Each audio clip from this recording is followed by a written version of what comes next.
एक उजाड़ युद्ध से तबाह क्षेत्र में गिद्ध उतरते हैं, गिरे हुए लोगों पर दावत करते हैं। टूटी हुई तलवारों और फटे हुए बैनरों के बीच कंकाल के अवशेष बिखरे पड़े हैं। घूंघट पहने हुए आकृतियों का एक गंभीर जुलूस दिखाई देता है। उनकी उपस्थिति युद्ध की दुखद कीमत की एक कठोर याद दिलाती है। जुलूस के प्रमुख पर एक ताज पहने राजा तबाह खेतों का सर्वेक्षण करता है। उसका शासन हानि से कलंकित है। राजा की मौन उपस्थिति उजाड़पन की गूंज है, जो उसके शासन की गंभीर लागत को चिह्नित करती है। जैसे जैसे शाम ढलती है, एक अशुभ तूफान क्षितिज को घेर लेता है, जो भयंकर बिजली की आंधी को उजागर करता है। तूफान के प्रकोप के बीच एक ताज पहने हुए आकृति ताजे घोड़े पर उभरती है। उसकी आंखें अपवित्र शक्ति से चमक रही हैं। तूफानी आसमान से तलवारें बरसती हैं, जो नीचे बंजर भूमि को तबाह कर देती हैं। मौत की दुर्गंध हवा में भर जाती है, क्योंकि एक विशाल बहुशीर्ष वाला जानवर उठता है, जिसकी दहाड़ तूफान को चीर देती है। प्राचीन संरचनाएं ढह जाती हैं, क्योंकि जमीन एक आग की खाई में बदल जाती है, जो बढ़ती बुराई का प्रमाण है।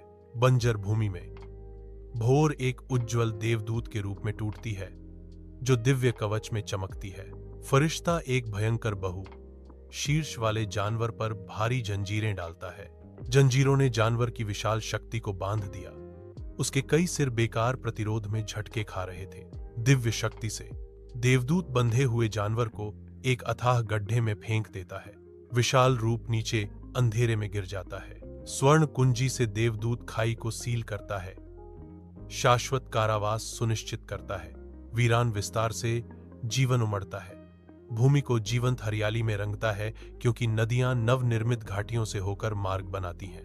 प्राचीन शत्रुताएं घुल जाती हैं, क्योंकि भेड़िया मेमने के बगल में शांति से आराम करता है। उनकी सद्भाव पुनर्जीवित घाटी में गूंजती है। शेर धीरे से बकरी को धक्का देता है, जो एक पुनर्जन्म दुनिया में एकता का प्रतीक है, जबकि हिरण धूप में नहाए हुए घास के मैदानों में शांति से चरते हैं। स्वर्ग से एक सुनहरा शहर उतरता है, जिसकी मीनारें सूर्य की दयालु दृष्टि के नीचे चमकती हैं, जो एक बदली हुई दुनिया के लिए आशा की किरण है। उज्ज्वल स्वर्गीय शहर में धर्मी शुद्ध प्रकाश के रास्तों पर चलते हैं। उनके चेहरे स्वर्गीय आनंद से चमकते हैं। वे सुनहरे सिंहासन के पास पहुंचते हैं, जहां राजा बैठा है। असीम प्रकाश बिखेरता है। उनकी आराधना शहर में गूंजती है। कायांतरित शरीर धूल से उठते हैं, चमकते हैं और प्रकाश में ऊपर उठते हैं।